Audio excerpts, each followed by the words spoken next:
Welcome to the TWIML AI podcast. I'm your host, Sam Charrington.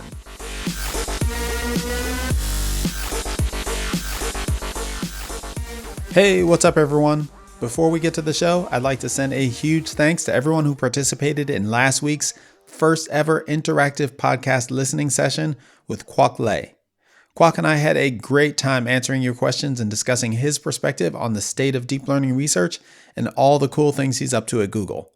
If you missed the session, we'll have a transcript of the Q&A linked from the show notes page at twimlai.com/talk/366. That said, I am pleased to announce our next live program, Responsible Data Science in the Fight Against COVID-19, which will be live streamed this Wednesday, April 22nd at noon Pacific time. Since the beginning of the coronavirus pandemic, we've seen an outpouring of interest on the part of data scientists and AI practitioners wanting to make a contribution. At the same time, some of the resulting efforts have been criticized for promoting the spread of misinformation or being disconnected from the applicable domain knowledge. In this discussion, we explore the question of how data scientists and ML and AI practitioners can contribute responsibly to the fight against coronavirus and COVID-19. This discussion will be streamed live on YouTube and other social media channels. For more information, visit twimlai.com/rdscovid. And now, on to the show. All right, everyone, I am here in Vancouver at NeurIPS 2019, and I've got the pleasure of being seated with Risto Miikkulainen. Risto is a former guest of the podcast, as well as an Associate VP of Evolutionary AI at Cognizant and Professor of Computer Science at the University of Texas at Austin. Risto, welcome back to the TWIML AI podcast. Thank you. Pleasure to be here. So it's been a bit since we last spoke, at least a year, because that's how long you've been at Cognizant. In addition to being at UT Austin, you were working on a startup called Sentient. Tell us a little bit about the story and transition there. Yeah, that's right. So Sentient was a startup in AI, evolutionary AI in particular. We had at Sentient made a couple of products, one in stock trading, another one in evolutionary optimization of web pages. And at one point, those were spun off as their own units. And the research team now moved to Cognizant, where we continue as an evolutionary AI research team and powering applications, trying to take evolutionary AI to the real world in multiple applications. And Cognizant is primarily a consulting company? Yes, it has done a lot of outsourcing and now a lot of consulting in AI and data modernization, digitization, and AI is becoming a much bigger part of the company because that's a natural extension of digitizing and starting to work with data. And so before we started rolling, you mentioned that a big part of what this transition, does for you and the team is gives you more exposure to kind of real world scenarios and maybe exposes some of the things that you need to be thinking about when you're trying to apply evolutionary AI in the real world. Talk a little bit more about that. Yes, that's been a lot of fun. Doing consulting and doing modernization in many different industries. And it turns out that AI is not just building something like self-driving cars that never existed before, but there's a lot of opportunity in just about everywhere to take advantage of AI. And that's because almost all industries now have data. They collected data about their customers, about their products, how they work, how they sell, and also feedback on what works, what doesn't. And that data provides a great opportunity to bring in AI, to learn from that data and then improve it in the future. And it turns out that it doesn't really matter what industry you're in. You might be in retail or healthcare or oil exploration or manufacturing or many different industries. All of those are now on the verge of being able to take advantage of AI. And that's what we're trying to do. Take the technology there and make it actually work and add value. And so how is that change in perspective, these kind of exposure to different use cases changed how you think about your particular work with evolutionary AI? And maybe we can start with having you do a little refresher or primer on evolutionary AI for folks who haven't yet heard our first conversation. Sure. And it is different from what you might imagine what AI is today, because today most of AI is taking that data and then building a model that predicts what will happen in the future. And that is, for instance, image recognition, object recognition, language understanding, speech recognition. All of those are trying to get AI to do what we already know how to do. Now with evolutionary AI, we're trying to take the next step, and that's making AI creative. Having AI actually come up with new solutions or designs, discover something that does not already exist. And that might be, for instance, a design for a web page. Humans can design web pages. Turns out that AI, evolutionary AI, can do it better. Come up with solutions or designs that take advantage of interactions that humans have a hard time understanding. Humans can only keep a couple of variables in mind. With evolution, we can keep hundreds of thousands of variables in mind and optimize in a much larger scale. And that's what evolutionary AI is. It's making AI creative. And there's a whole new opportunity here in applying it to different places, not just predict, but also prescribe and create. And this web page design use case is one that you spent quite a bit of time working on at Sentient. Is that still something that you're in the context of Cognizant going out and working with people on, or have you broadened to other use cases? Yes, that was one of the first we started with, and it's now its own company called Evolve. Oh, okay. And they are marketing and they are building and developing that application, automated website optimization to maximize conversions. We are doing other things. We're really expanding out the opportunity to use AI to optimize decision making. And that means that in companies, there's a lot of data about situations where decisions had to be made in order to achieve certain objectives, like maximize performance while minimizing cost. It turns out that data is absolute goldmine because we can learn from it what happens. If you decide these actions in these situations, are you going to achieve your objectives? Turns out we can learn from it and we can optimize it. And that's not something that is done today, but it can be done as soon as we get those data sources together so we can learn from history, we can start optimizing for the future. When you summarize kind of the technical foundations of evolutionary AI, or kind of in essence how it works, what it does, how do you kind of capture that quickly for folks? Yes. So evolutionary AI is population-based search. So you are trying to discover something new. You're trying to develop a new design or maybe a decision strategy. You create a population of potential solutions. And that might be 100, 200 different possible solutions. And then you evaluate how well each one of those work. And then you discover that these are the good ones, these are the bad ones. You throw away the bad ones, you keep the good ones, and then form recombinations and mutations of those good ones. It's after biological evolution. This is how search takes place. In computational evolution, you can throw away a lot of solutions that don't work. You're looking for some where the building blocks coincide so that you get a better solution than your previous ones. And this way you can find solutions in huge search spaces. 2 to the 70th is one example we came up with, designing a multiplexer for 70-bit multiplexer problem. 2 to the 70th is so large that if you print it out on a piece of paper, it takes light 95 years to go from the beginning of the number to the end of that number. Wow. That's how many states there are where we're trying to find a solution. So that's the power of evolution, because it's population-based search. You find building blocks, recombine them, and gradually find the solutions. And it turns out there are many problems like that in the world. We haven't really thought of them as machine learning problems because they are so huge. But now we can. And part of that is that we have the compute and we have the technology.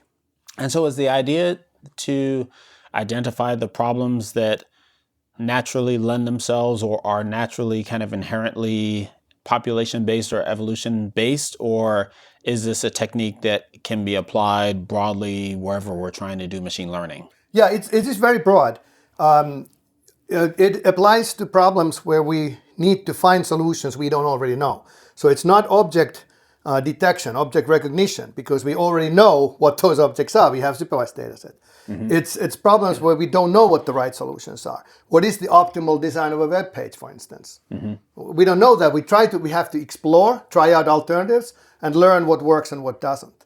Now, the population-based search is unique in that it allows you to explore a lot more. You could do some of this with reinforcement learning and it be successful, but it's based on improving an individual solution. And if you have to refine it, you can. with that technique. With population-based search, you can hedge your bets. You can have a population that's very broadly distributed. You try things that you don't know anything about, and you find stepping stones that then conspire in order to find something that's surprising. And that's the crux of it.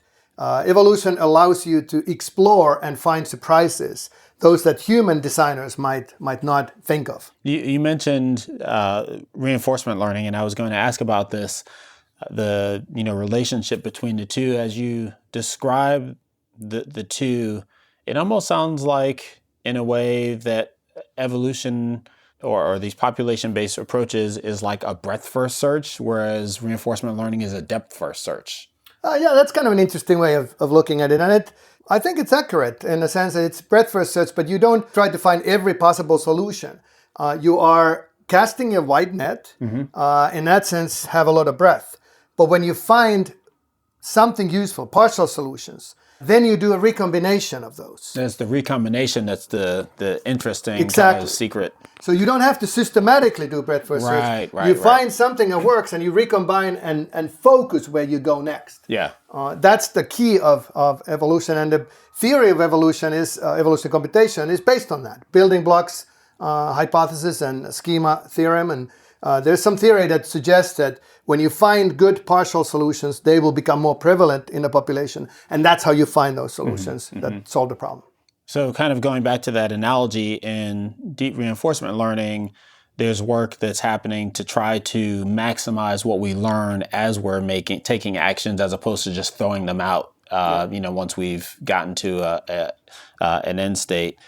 That's kind of analogous to what we're doing with evolution. We're trying to take what we're learning from kind of this breadth-first search, if you will, and combine the best of these elements together. I think I may be pushing this analogy too far. They really are different in that in reinforcement learning, you are trying to improve a single solution. You get a little closer when you're thinking of off-policy learning, where you're trying to combine knowledge from multiple hypothetical universes. Right. But fundamentally, population-based search distributes your potential solutions.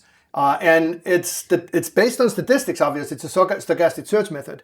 But the stochastic is represented by the population. So what's there in the population represents what you know about the domain. So you gradually focus your individuals where the most likely solutions are.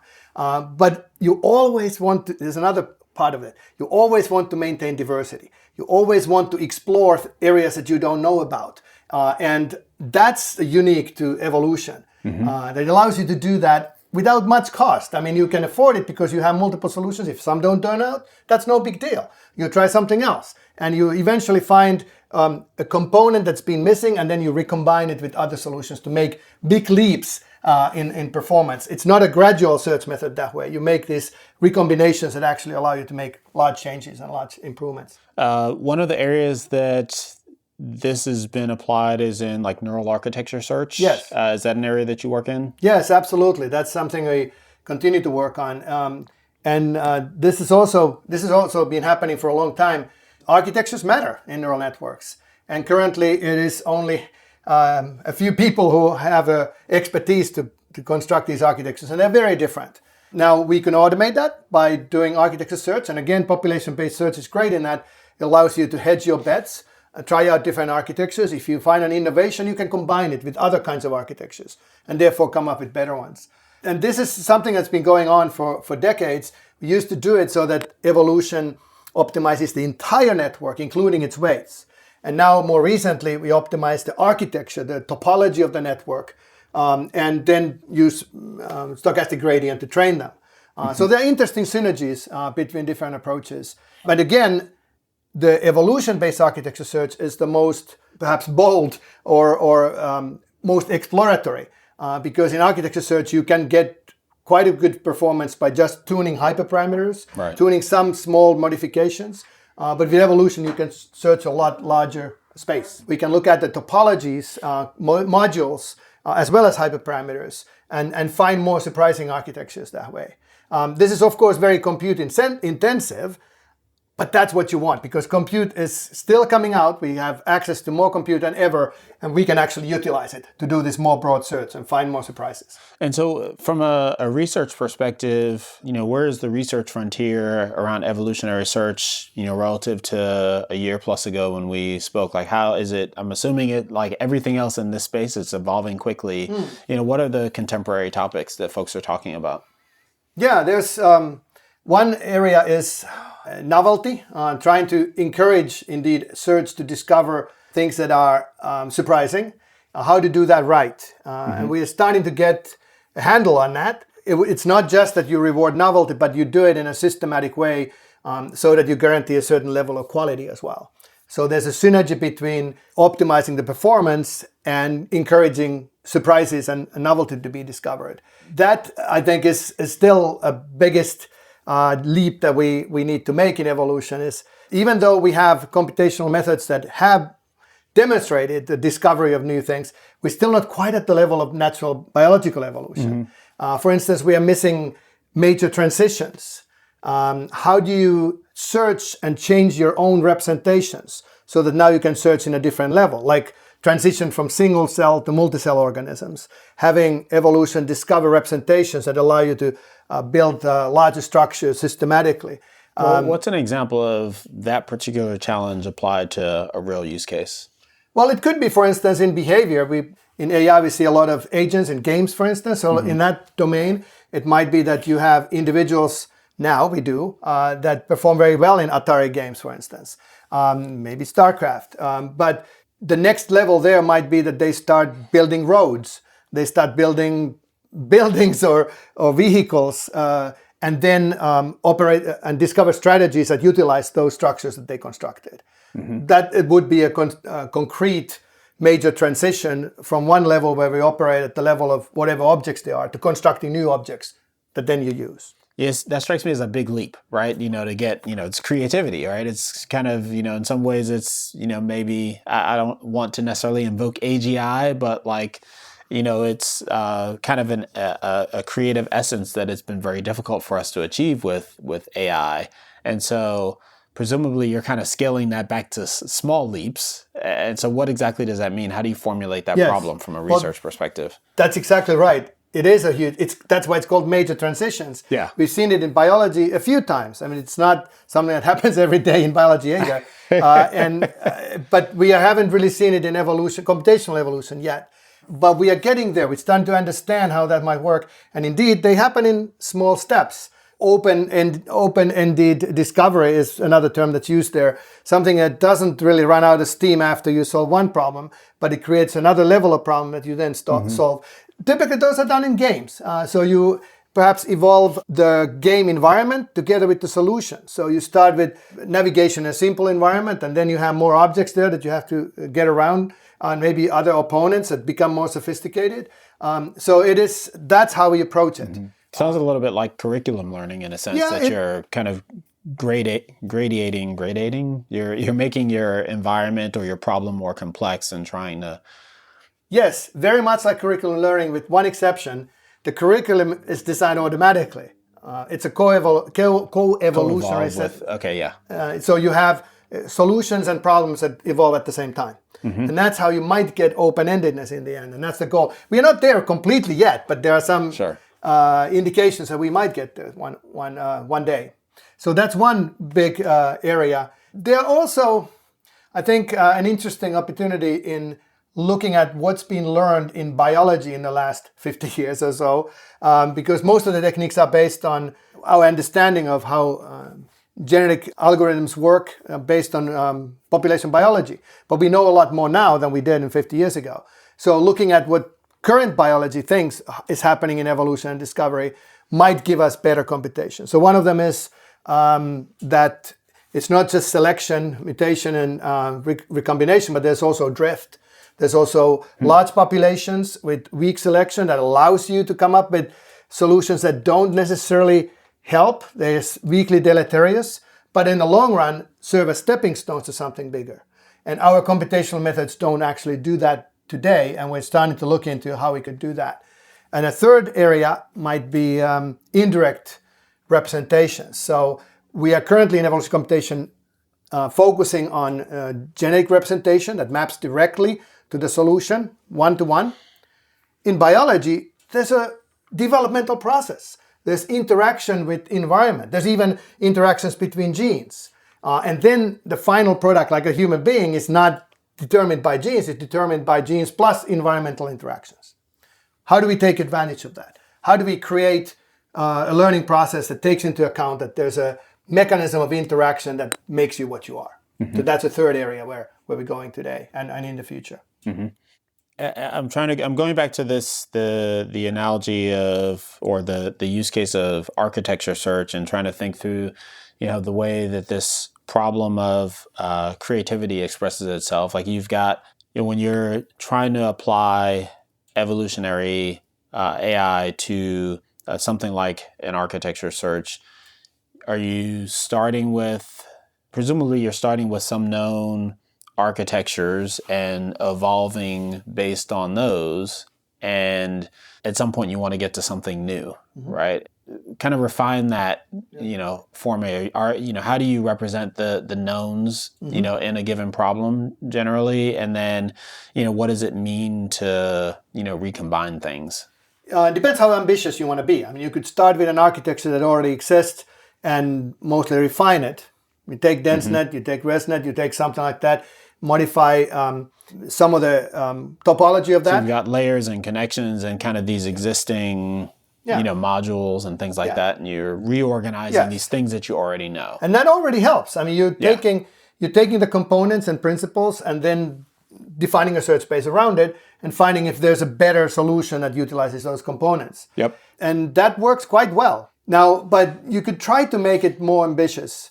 And that means that you are defining a larger space. Maybe so you take one principle, what might be that architectures are built on modules. And then you repeat those modules many times in some kind of organization. So now you start by evolving a module, which is a combination of different layer types. You program those up first, you define a module, and then you define how you combine it at the second level. So that's another good approach. It's a little bit broader search space now because you have a search of modules as well as the whole architecture. But you have to have a hunch or an idea where the solutions are likely to be, so that the search will be, finished in our lifetime. I think that's kind of the thing that I was poking at. It's like, how do you represent the thing that you have no idea what it is? You have to, it has to be at least directed and, not totally open-ended, or else. Yeah, well, this is a really crucial research question, because scientifically, you want it to be as open-ended as possible. You want the system to be able to discover things you don't already know. Right. But the more knowledge you put in, the more likely you are to find some solutions. Right. So that comes back to the major transitions, that we really need a system that can evolve its own representations, so that when it discovers something useful, it can use that as a new representation and build upon it. And we're not quite there yet. Yeah. I mean, we have a little bit of an idea how to put together modules and then structures based on those modules, but eventually it bottoms out on certain layer types that you program up, certain ways of doing the connectivity, and that is based on what we know of what kind of architectures people have built and how they work. So you try to abstract those principles and expand a little bit, but not too much. So it's not a needle in a haystack. Well, it's needle in a haystack, but it's still guided towards architectures we believe are likely to work. And so has this space gotten more accessible over the past year and change? Are there like easily accessible toolkits that someone can download and play around with, or implementations? Yeah, there's a lot more now. There are a lot more approaches as well, and most of those approaches are clever ideas on how to make do with less, make more with less. So, for instance, you evolve a smaller architecture, and then there's a mechanism of expanding it, like just copying and making more, adding more depth and so on, which adds more power. So you're trying to discover a principle and then mechanically expand it to get more performance. But there's another direction I think that's really interesting in the future also, and it's not just to try to come up with better performing architectures, but optimize something else about that architecture as well, like its size. You try to come up with a small architecture that does the job, to a certain specification. Or maybe architectures that are more robust against adversarial attacks or other aspects like that, use less energy. People are becoming quite aware that these are really not sustainable architectures. You have hundreds of millions of parameters. You can't really use it on a car or phone or doll or something like that. They have to be manageable. So optimizing the architectures, not just for performance, but other metrics as well, I think is an interesting future direction. And practical one. Sounds analogous to a multitask learning kind of approach, which is shown to have some great advantages in other applications. Yeah, and that carries over the idea that we shouldn't necessarily start from scratch every time. Yeah. Because we already have some good models. Use them and build on them and use other tasks, bring them together. You don't have to start from scratch. You already have representations that support multiple different tasks. They might support a new task much more easily. It might be possible to build something that supports a new task more easily. And similarly, it has to do with data. Who has 100 million examples of their own application? Those 100 million examples exist for ImageNet and maybe a couple of other benchmark tasks. But if you're actually trying to solve your problem, might be maybe lung disease classification or something. There aren't that many cases. So you actually have to use other data sets in order to support learning of your own task. And that's a multitask domain. And there also architecture search makes a big difference. So that's interesting. You asked what has happened since we last talked. That has happened. That we used to focus kind of one single track mind on performance, but now we realize that there are many other things that need to be optimized in order to make these things practical. Switching topics briefly, you recently co-authored a position paper on kind of the historical evolution of AI and what that says about where things are going or need to go. Can you give us a quick summary of that? Yeah, I'd love to. How many hours do you have? Yeah. That's why I qualified that. Yes. Well, there's a lot of discussion about AI and its role in society, and good and bad. And there's some reactions that suggest that AI is going to be dangerous and it's going to increase inequality and various other challenges like that. But what we took a look at is some of the other technologies that have been in a similar role in the past and what happened there and what is happening now, and discovered that there's actually an analogy of what AI can do and what the pitfalls are as well. So those other technologies were computing in general and the World Wide Web. So if you look at computing, it was initially just for a few government or industry research labs, then out came PCs and Macs, and now other people can use them, graphical interfaces to them, and then cell phones that you have now computing in your pocket. And it is now, right now, computing has become like plumbing or like electricity. So you don't even know where it happens. You don't have to. It's available. So we call those stages standardization, like PCs, usability, like user interfaces, consumerization, like the cell phones, and then last phase is making it part of the infrastructure. Okay. And we see that in World Wide Web as well.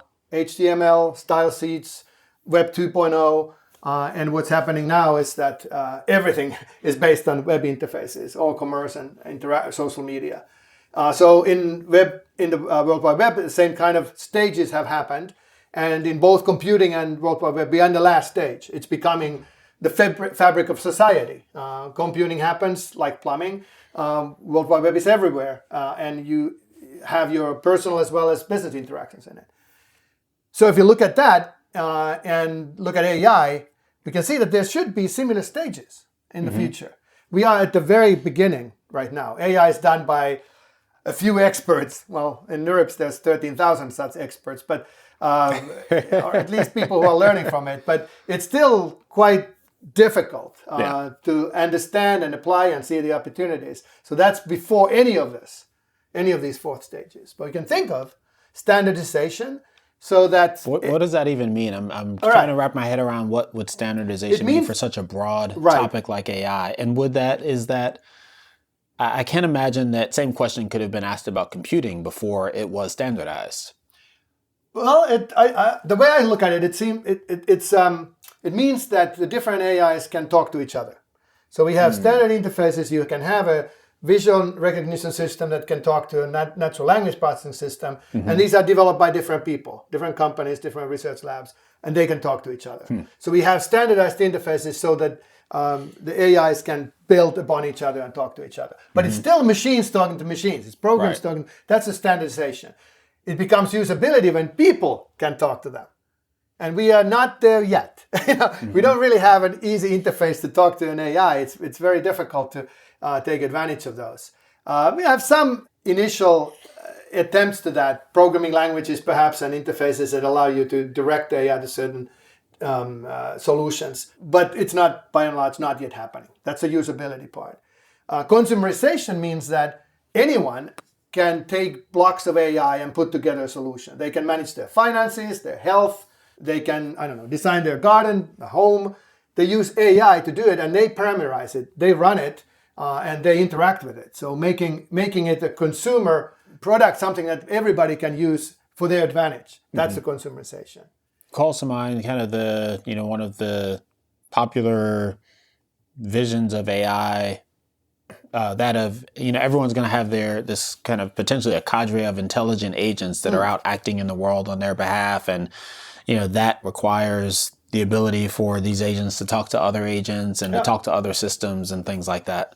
Yes, it requires that. That was the standardization, but also talk to people, the usability part. Right. But then the fact that you are actually in control. You, as a consumer, picks what you want to do and what components to use and how to put them together. So it becomes such a second nature for humans that you can actually solve problems with it.